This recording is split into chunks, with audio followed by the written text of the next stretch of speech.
Hey guys, this is Dr. Collin Goodine, and thank you so much for being here with us on the Thrive Bites podcast. This is season 4, and we're so excited for you to be here.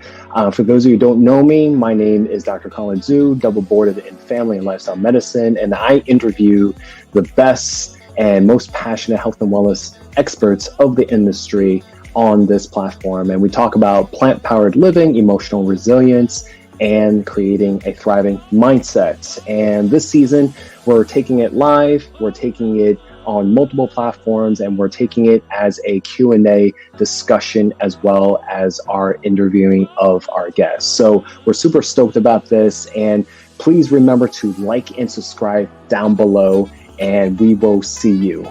Welcome to the next episode. Hello, everyone. Welcome to the Thrive Bites podcast. I'm your host, Dr. Collin Goodine, and thank you so much for being here with us. I am super stoked for you guys to be here. Thank you so much for taking the time out of your busy day to join us on this live stream Q&A portion of season 4. That's 4, and we are super excited for today's episode 2 with Chef Collin. And I am super stoked.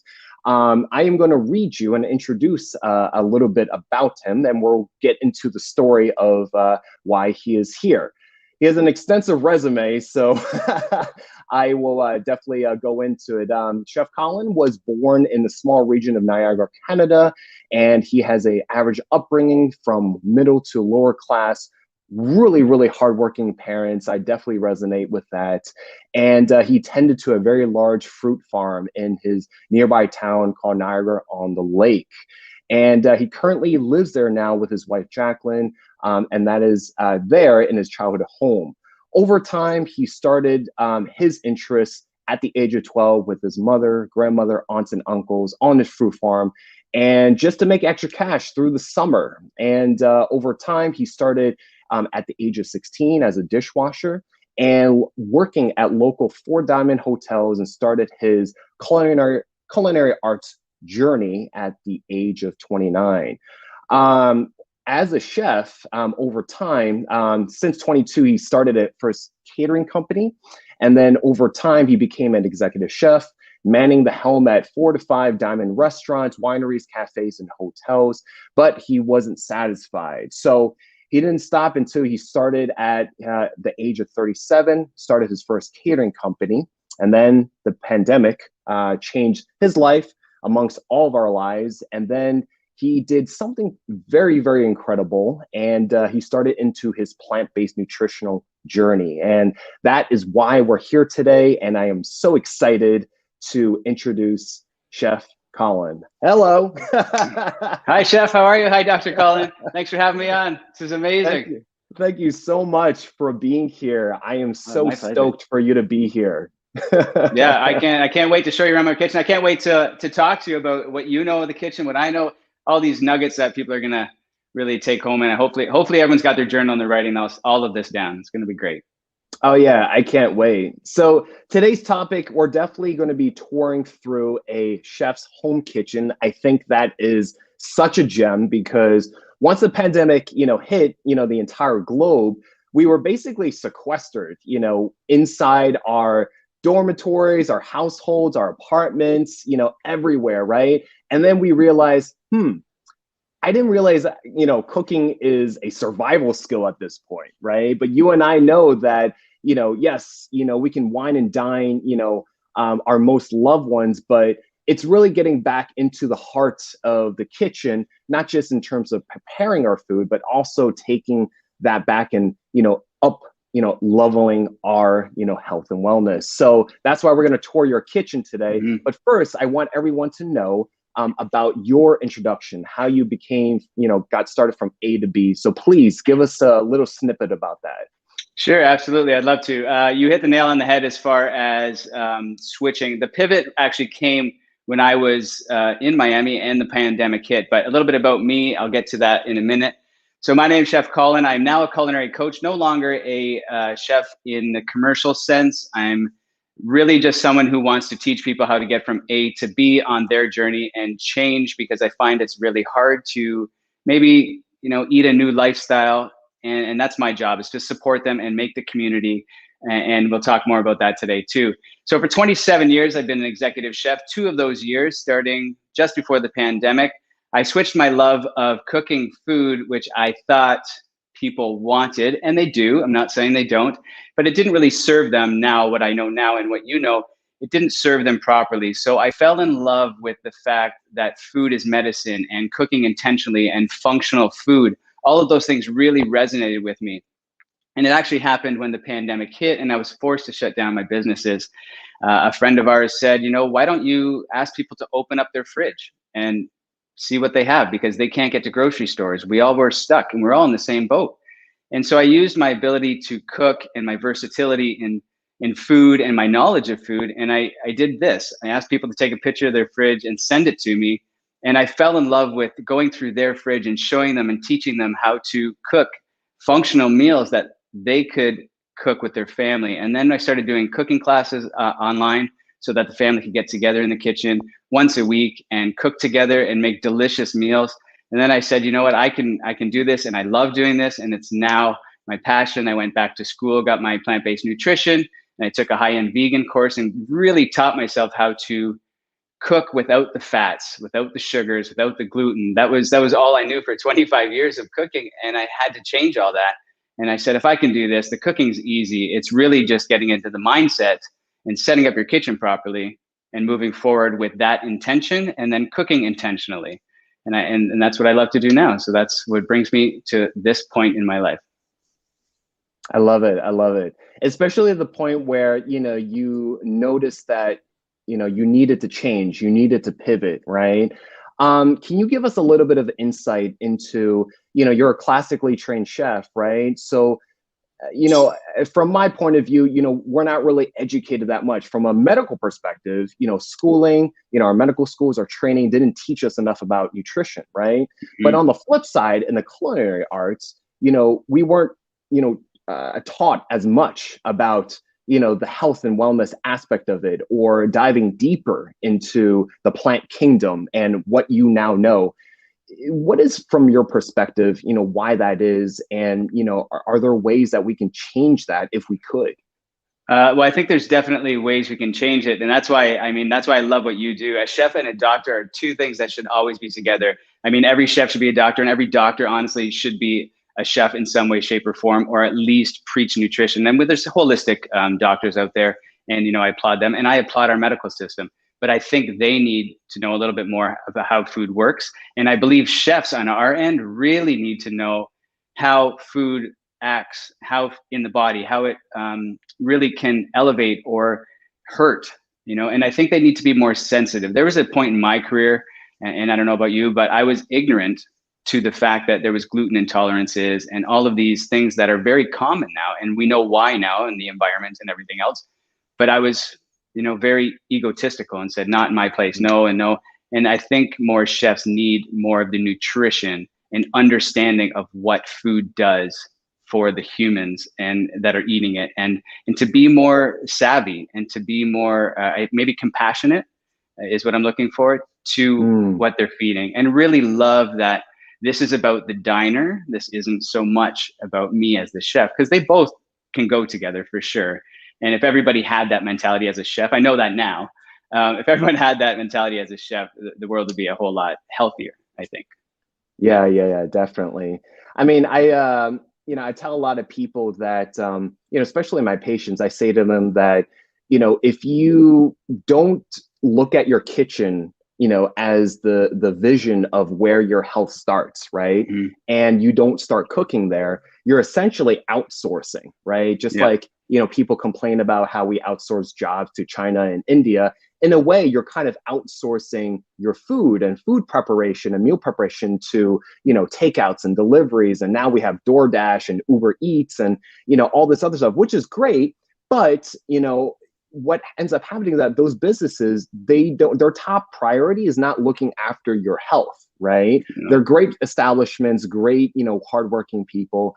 But at the end of the day, they're there to have a sustainable business, right? So it's up to us, up to, you know, everyone that's listening to, you know, start back in your own kitchen and to know what goes into your food. So yeah, The heart of every home is the kitchen. And if you look back when our ancestors, or even moms and dads and grandmas, you don't have to look that far back, or even the Eastern cultures, it starts in the kitchen. Everyone gets their hands in the kitchen. Everyone really knows how to put that energy into the food that they eat. And they're not a push button society like we are today. And I understand the convenience, and believe me, I do understand it as much as anybody else. It's so easy to get everything brought to you, but that's not necessarily, the easy way is not the right way. And my job and what I love to do is show people that you can make it a lot healthier, it's just way cheaper and just as easy with a little bit of preparation, a little bit of motivation.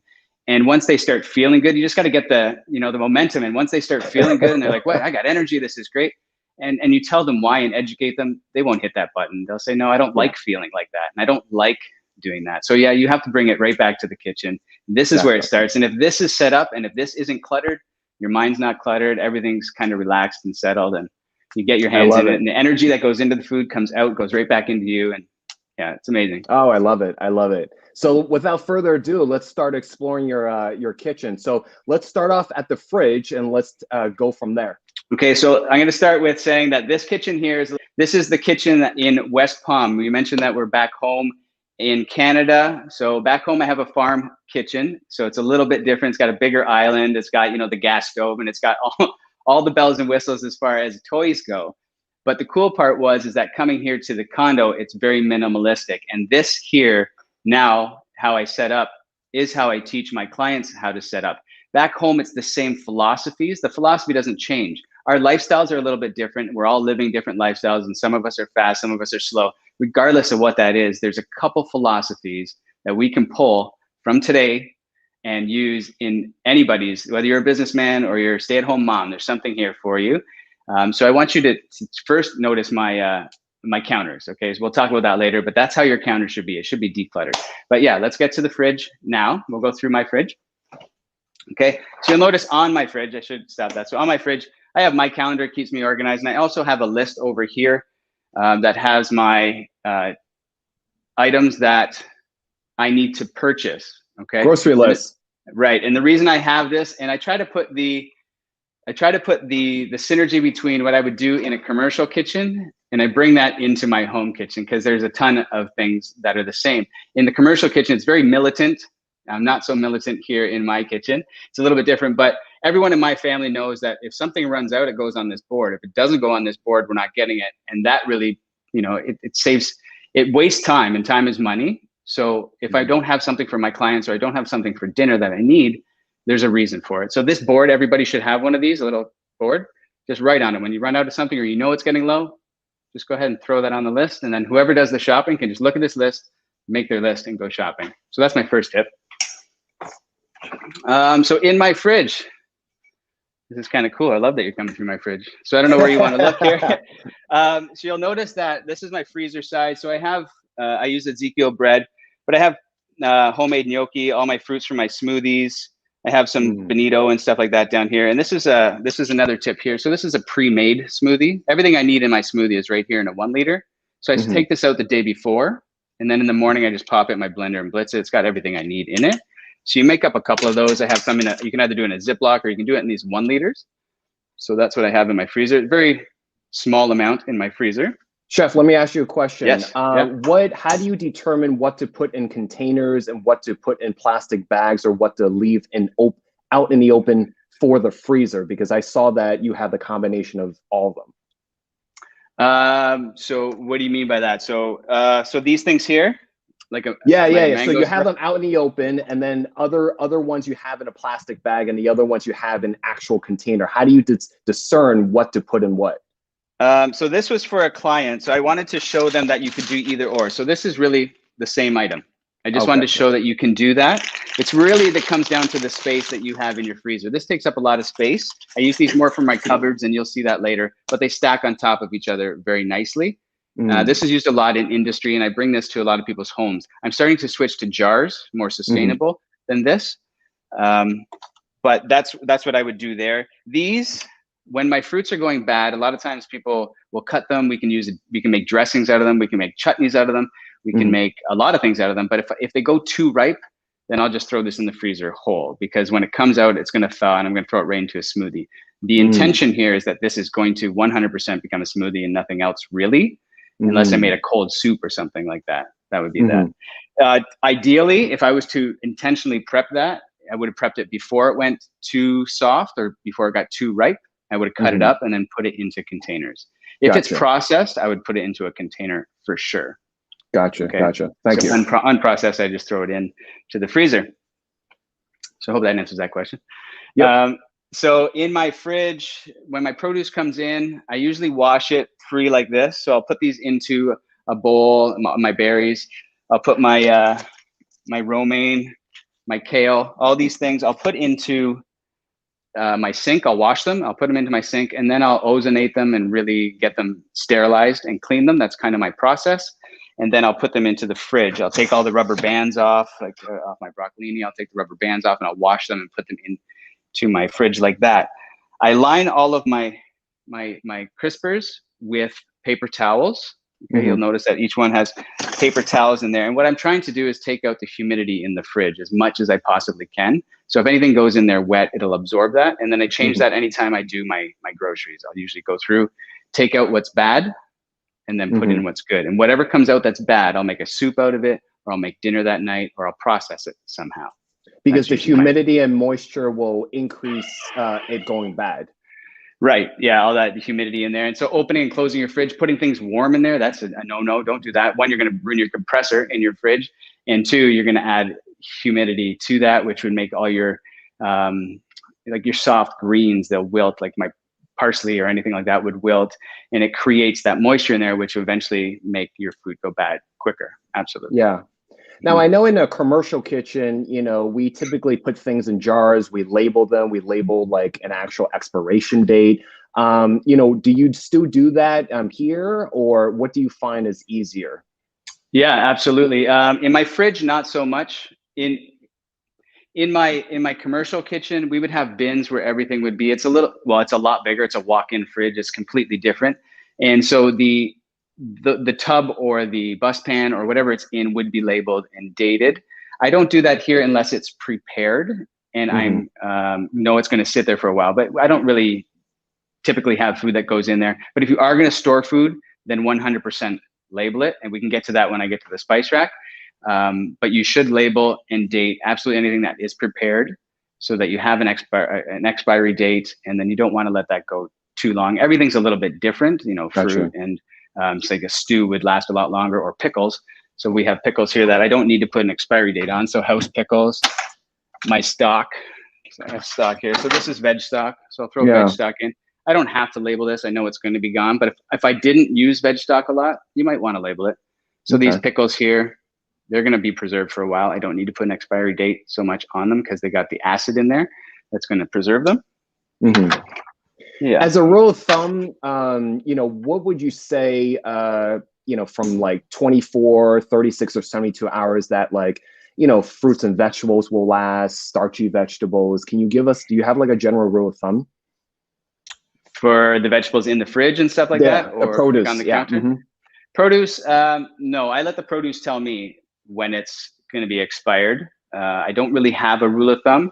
I always test my produce. I always like give it a wilt test and all those kind of things. You know that over time, broccoli is going to last in a good fridge with not a lot of humidity. It's going to last, you know, 2 or 3 days easy. I don't stock up a lot. There's a lot of households that will stock up maybe once a week based on their location or geography. I don't know.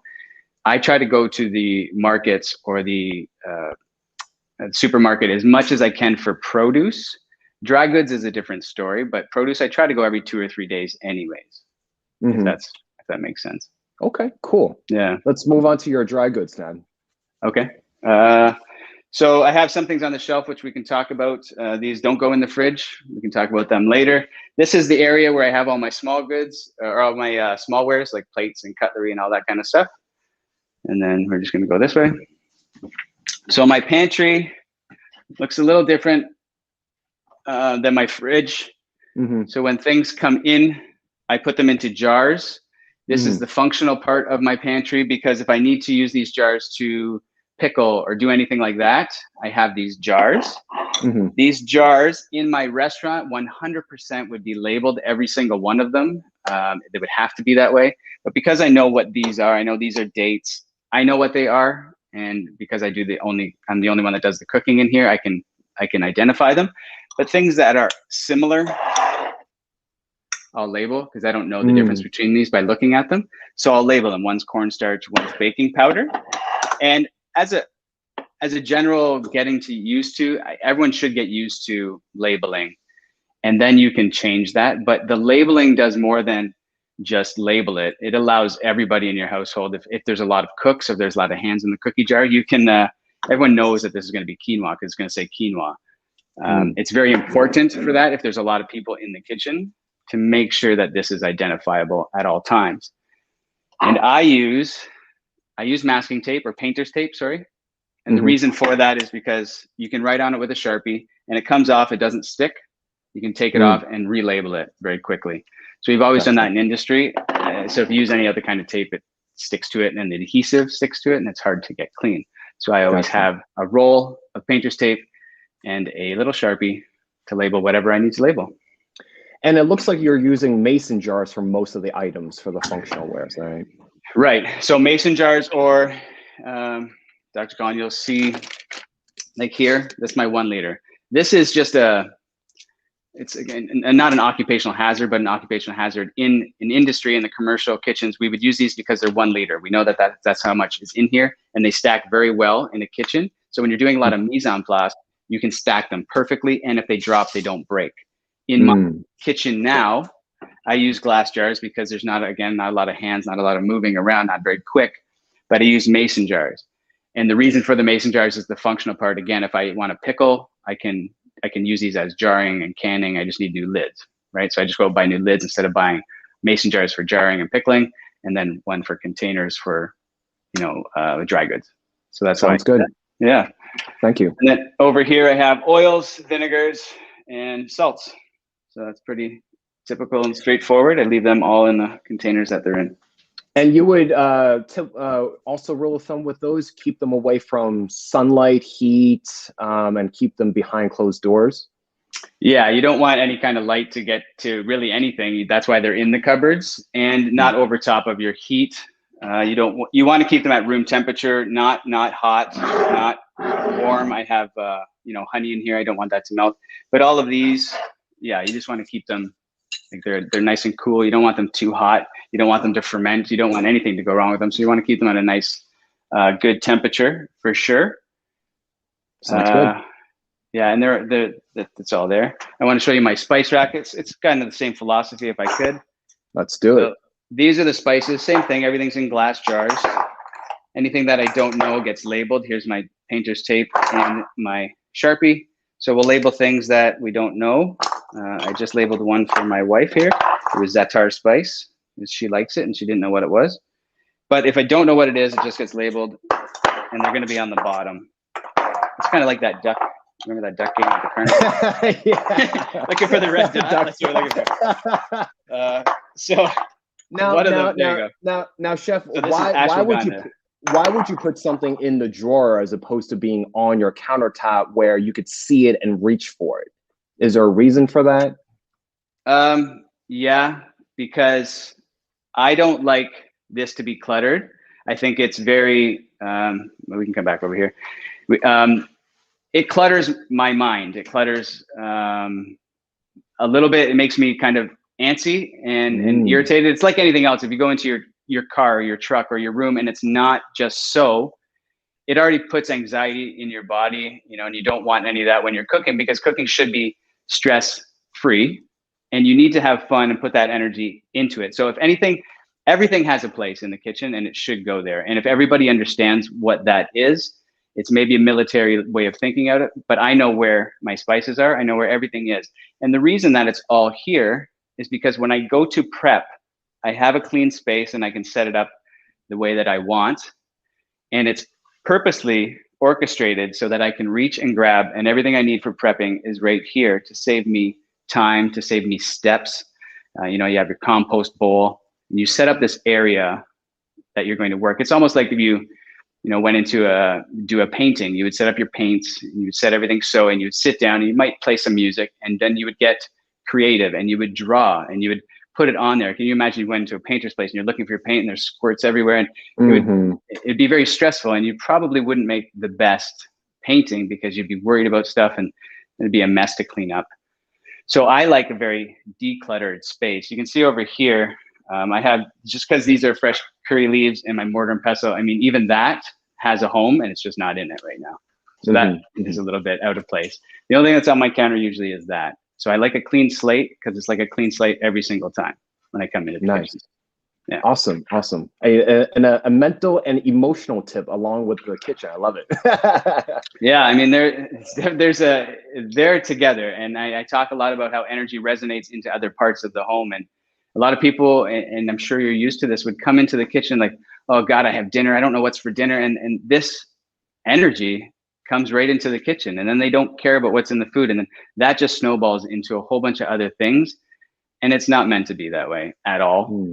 So if you start and you're calm, you prep with intention, and by intention, I mean what's good for you and your family, and use functional foods, and you're not making a recipe new every day and stocking full of inventory, then it becomes fun. And if you can go into the kitchen and say, oh, I'm all set up, it's going to be fun. That's how you approach it. And if you can get it to that point, then it's golden, and cooking is great. It's fun. Awesome.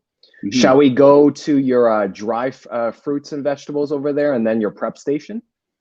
The dried fruits and vegetables, these guys over here? Yeah, I can bring them over to you. So I just got avocado, sweet potato in one bowl. Okay. So sweet potatoes, avocados. Once these get too ripe, I mean, we all know there's a small window, and then they go into the fridge.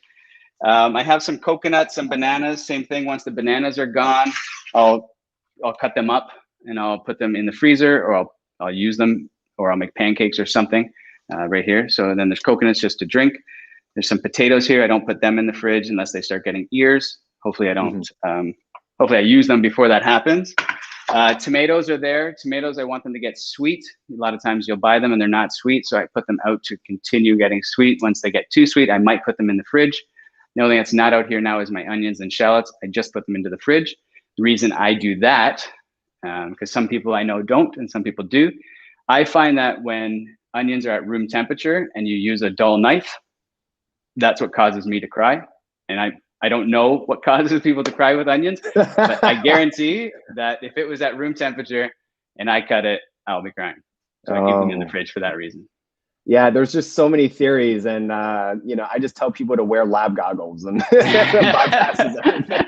Yeah, there was so many chefs I met had theories on it. So many apprentices, everybody had some kind of anti-crying theory. It's crazy, and I don't even know if there is one, to be honest. Yeah, exactly. Yeah. So I guess my question is that for the ones that are on the countertop that are, you don't necessarily need to put in the fridge, what ends up happening when you are premature putting those items into the fridge? Does the taste profile alter? You know what I'm saying? Like, let's just say an avocado, you went from store into the fridge and you don't put it out. Like, what changes?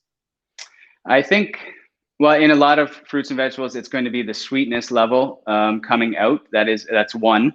And for me, for avocado, it's more of a personal thing. I don't really like cold, hard avocados. I want them to get to a point that they're ripe, and I like them at room temperature. Same with tomatoes. I like them at room temperature. But to me, it's more of a sweetness thing. It just kind of stops in the fridge. It kind of stops their, I'm going to say growth, because I don't know what else to say. But it stops the natural process of them, like they would on the vine, kind of keep going. Yeah. You know what I mean? Yeah. So would you say, as a rule of thumb, whatever you see at the supermarket that's not necessarily in the refrigerated part, where it has the sprinklers, that you can put out, onto your countertop, and the ones that are under the mists and under the refrigeration, you can put into the fridge? Yeah, that's a pretty good way to look at it, for sure, because they do it, so that it's good. I don't necessarily do what they do. There's some things that I'll put in the fridge because maybe it's because the health board wanted me to when I had my kitchen, my kitchens, or kind of like the egg thing, or it's just something that I've always done. Now, that doesn't necessarily mean that you have to, right? I mean, your grandma might have done it. It might just be inherited that you're used to seeing it that way, so that's why you do it that way. I'd say it's not right or wrong, but no one's ever said, hey, stop doing that. And if they did, you got to question why. I always ask that question, why would you do that? But yes, you're right, Dr. Collin, that if it's out there and they don't have it refrigerated, it's probably a good chance that you don't have to refrigerate it. Right. But know that it's going to go bad. It's going to go bad a lot quicker. Yeah. Well, I always say to people, real food is perishable and real food doesn't, actually has an expiration date. So those are the things we want to gravitate towards. You want to give us your quick tips on the prepping station? Yeah, sure. So the prepping station, I have a cutting board here. That's my prep station. So if you can imagine, I don't know if you can imagine this. So there's a triangle, which I call a dance floor. And there's a reason that over here are my smallware. So I have my silverware, anything that if somebody was to set the table is over here, my glasses, my plates. So anybody could come in, grab that and not really disturb me so much. So my prep station is over here. And there's a lot of tips that you can take from today when you're prepping. So one thing is always take what you need from the fridge to stop the amount of steps.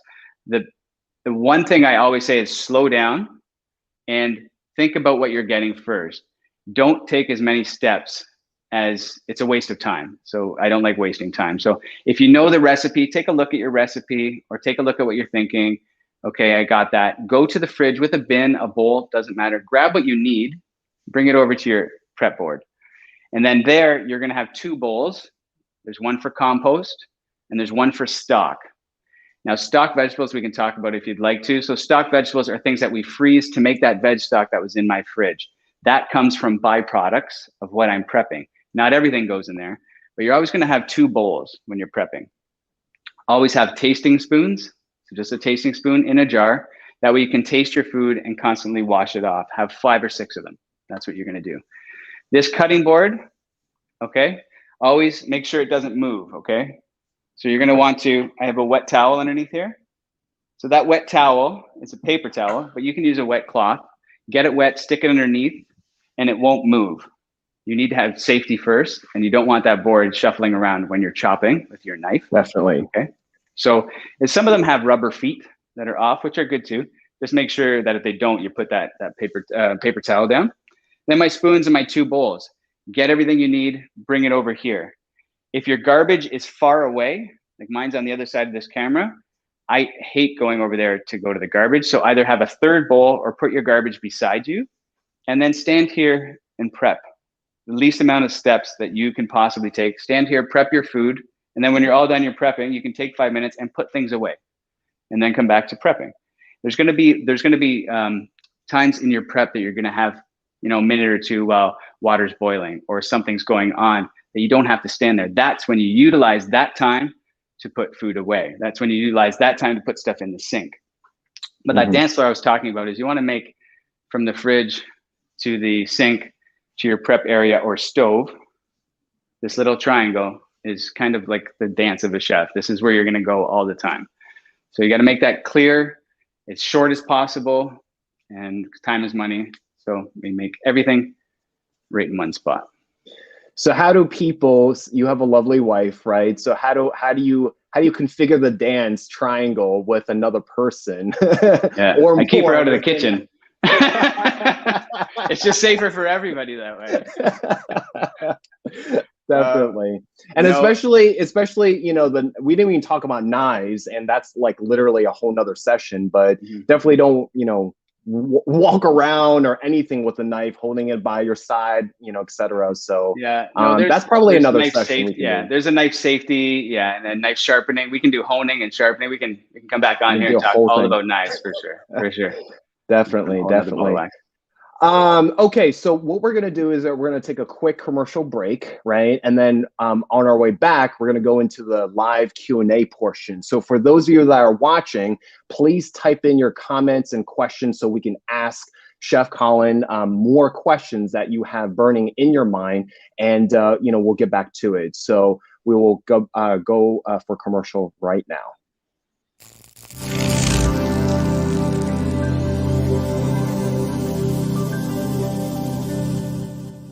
Hey guys, this is Dr. Collin Zhu, and welcome to the Thrive Formula. I'm so excited for you to be here and to be just a little curious about what we do.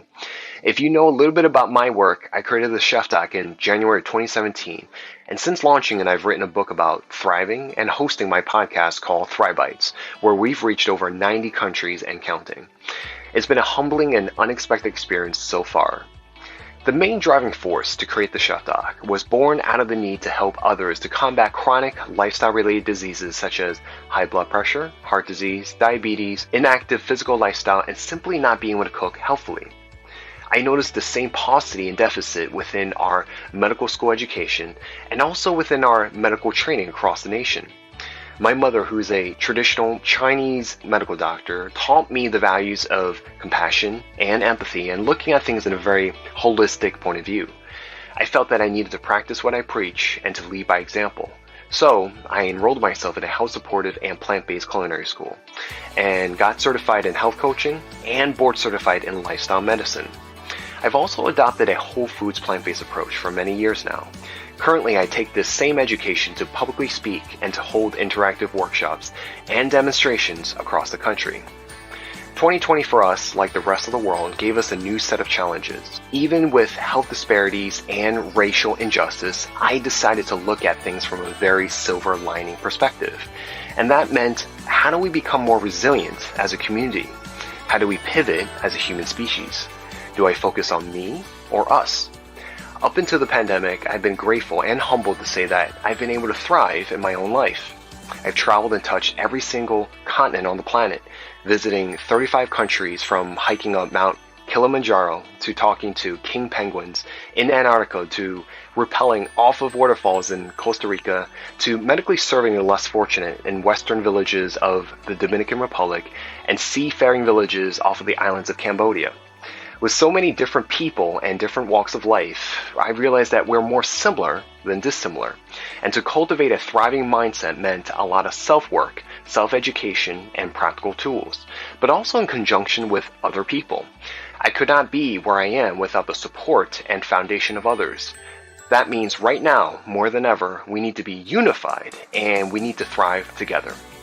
Therefore, I decided to create this virtual summit experience, gathering and collaborating with over 45 speakers from different parts of the health and wellness industry to inspire, educate, and teach you the tools to thrive, not just in your own life, but also to those around you. And we will do this through the 5 pillars, what I like to call my 5 to thrive. Food as medicine, functional fitness, relationships, community, and resilience. I'm beyond ecstatic for you to be here, and the only question I would ask is, do you dare to choose to thrive in your own life? If you do, then come on in, let's learn together, and I'll see you inside. Thank you very much.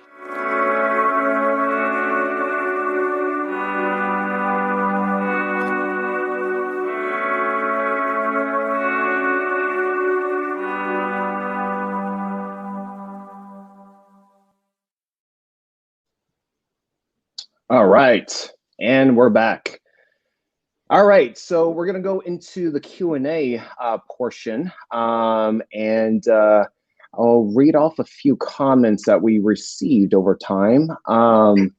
Let's see. Can you hear me, Chef? I can, yes. Can you hear me? Yes, Amazing. Good. So one commenter, Sahar, she says, I didn't know how humidity makes greens go bad, I guess. And then she also added that you were going through your spice rack, and she was like, you know, you could also label the top of the spice containers as well, which is an interesting observation. I agree. Clutter is not nice to look at. So those are our comments. And so we don't have any burning questions as of yet, but I would like to kind of go into your program that you have, and you know, what is that program? Who is it targeted for, and why did you create it? Yeah, good question. So yeah, the labeling the top, just that comment, that's probably more of an ADD thing than anything. Yes, I could, but I don't want the little blue things. That's a chef thing. So I label the sides, and I'll go through them, and that's okay. Oh yeah, we have as I think one of the commonalities with doctors and chefs is that we definitely have a tinge of like OCD. Yeah, so I'm constantly organizing and making sure that it's perfect. So when you open it, it makes me happy. So there's definitely that element, but that's a good point. Very, very valid. So yeah, my membership course. So now it's a monthly course. So Dr. Collin, it used to be a big ticket item, and it was essentially, it's the D2R. So it's dosha relationship reset. So it's your food relationship kitchen reset, making sure that we purge and we make sure that it's functional. And then your dosha through Ayurveda, learning who you are, what you should eat, and how to use food to balance your energy and really live a balanced life to prevent disease. So that's the broad stroke or baseline of it. But I found that it was very big. It was very hard to understand. And what I wanted to do is I was missing the people that were starting their journey is who I wanted to help. And I wasn't able to do so because I was talking a foreign language, it seemed. So I've taken that 3 pillars, the dosha, the relationship, and the reset, and I've turned it into a monthly membership.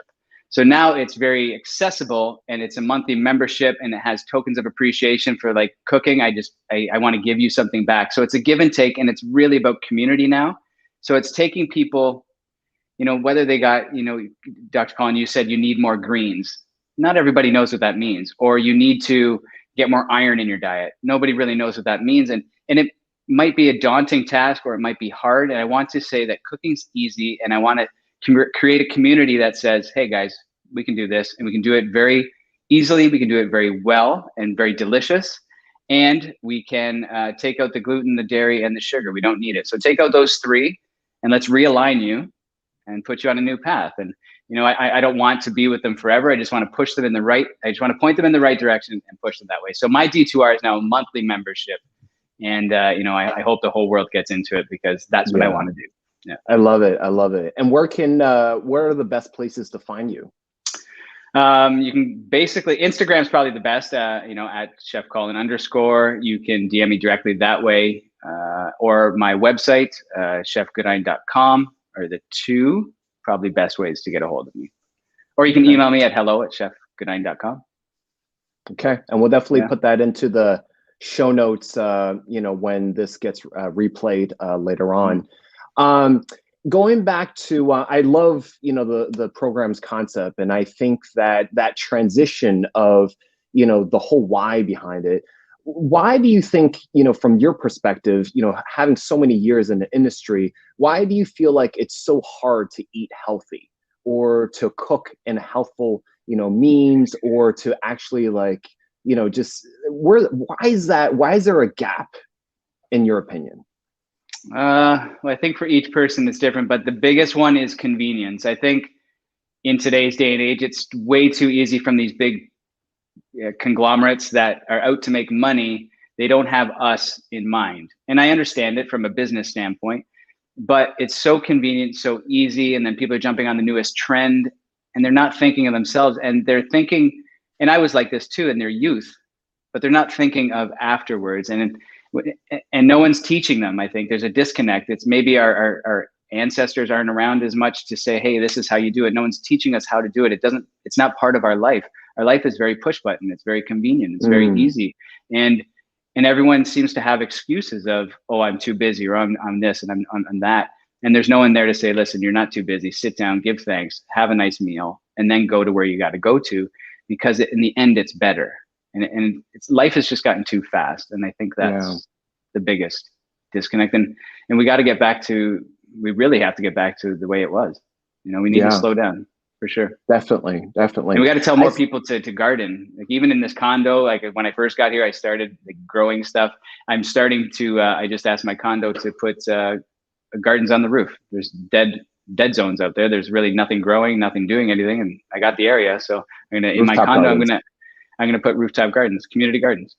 Yeah, why wouldn't yeah, definitely. Yeah. Especially, just maximizing that space, and there's a lot of new technologies with hydroponics and indoor gardens where, there's just so many that you can do. I definitely want to do that. I'm going to be moving soon, but not now, but soon. But I think it's a great utilization, especially, the pandemic has taught us anything is about, things are fragile, things are scarce, right? And if you don't take those tools into your own hands, it's like, who else is going to fend for you? You know what I'm saying? Yeah. And I mean, people doing, God's work like yourself and everyone that's in the healthcare industry in a broad stroke, and that's a big, big stroke, is taking the time to teach these people and teach everybody and kind of get together and really tighten up our belts and say health matters, nutrition matters, everything matters. We all matter. Slow down, let's do this right. That's the way it needs to be. And another thing too, for those that are listening, I know Chef Collin would agree with this, but it's getting back, not only being present, slowing down, but also to refine and hone and reinforce those five senses. What I love about cooking, and everything up until the cooking process is really just, hearing things and tasting things and feeling things, right? We had another question that came in.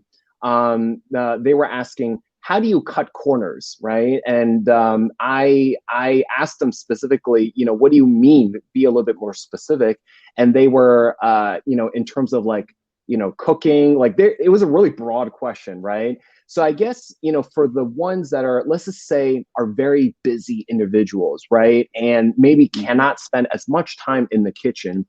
What would you say, to be a little bit more efficient or cutting down time in terms of, maybe like the grocery run or, the cooking process, would you use more appliances? Like, what are your rules of thumbs in terms of like cutting down, like being a little bit more efficient and cutting down time for those that cannot spend as much time in the kitchen? Well, I think you have to be realistic on, is it, I don't have that much time, or you don't want that much time? I think you have to actually look inside yourself and say, okay, I physically would love to, but I don't have time. Or you can make excuses saying, I just don't have time, I'm too busy. And that's like a false sense of I'm too busy. But as far as cutting corners is the functional, that's exactly what I teach. It's the functional food and the intentional cooking. And that is, find out how much time you do have, look at it on a big scale and say, okay, in the morning I have a half hour. What can fit in a half hour? What can fit in an hour? When's the best time to go shopping? And then really make that list only what you need. And if you always have the same stuff in your fridge, same prep in your fridge at all times, it's like writing your own menu, essentially. In restaurants, we have a menu. We know what we're cooking every single day. That people just come in and they do it the same time, all the time. So it's being intentional with what you're doing, and then being okay with what you want. If you want a 5-diamond gourmet meal and you want it in 10 minutes, I think you have to be realistic and say, okay, I can't get that. So you have to say, if I want that, there's a time for that. But right now I just need something very nutritious, very quick. What is that? Research what it is. If you love it, that's what you do. And you make that a routine, and be okay with eating the same thing every now and again. It's not necessarily taking shortcuts. It's just being realistic and plugging in where you can what you need. And I also, another big tip is prepping today for tomorrow. So if you're prepping salmon for tonight and that's your dinner, cook an extra fillet and have a salmon power bowl tomorrow.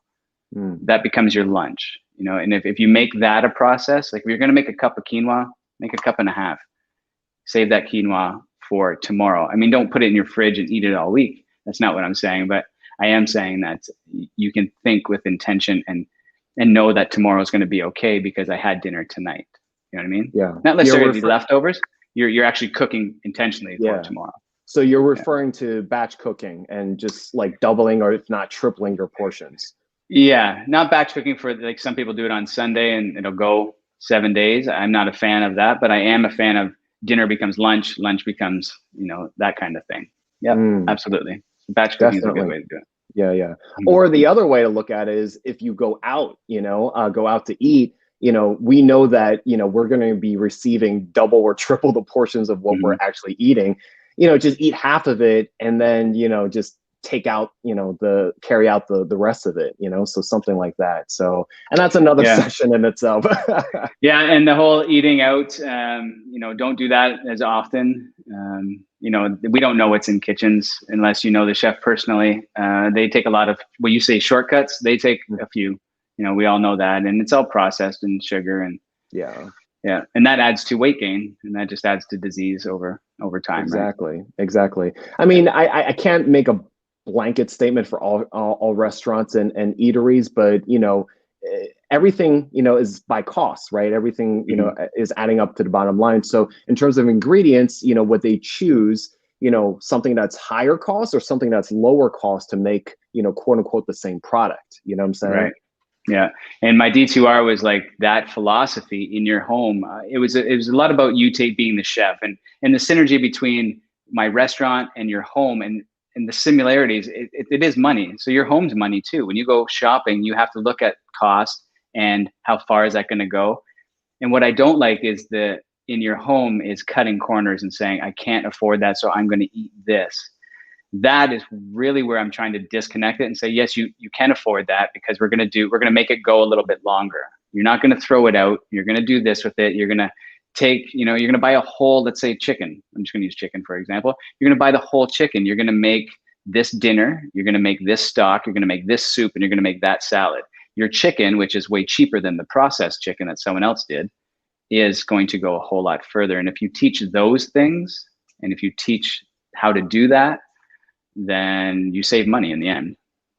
Definitely. Yeah. Well, Chef Collin, thank you so much for, spending the time, your expertise, and thank you so much for, allowing us to be inside your kitchen. It was, great demonstration of, how do you orient yourself? How do I become more efficient? Where do I put stuff? Where do I store? And, for those that are not able to hear this live or watch this live, we can definitely replay this. But, thank you so much for sharing, just a snippet of how you operate within your own kitchen. Dr. Collin, Chef, thank you very much for having me on. This is amazing. I hope I can come on again and share more tips. Thank you for coming through my kitchen and asking those questions. And thank you to everybody for listening. It was awesome. Yeah. Thank you so much. We really appreciate it. And definitely find him on his social media, and definitely subscribe to his program. I know it's going to be a good one. So for those that are following, please like and subscribe to this channel, and please follow Chef Collin. And I'm just going to play this outro video. And thank you for everyone that's been watching.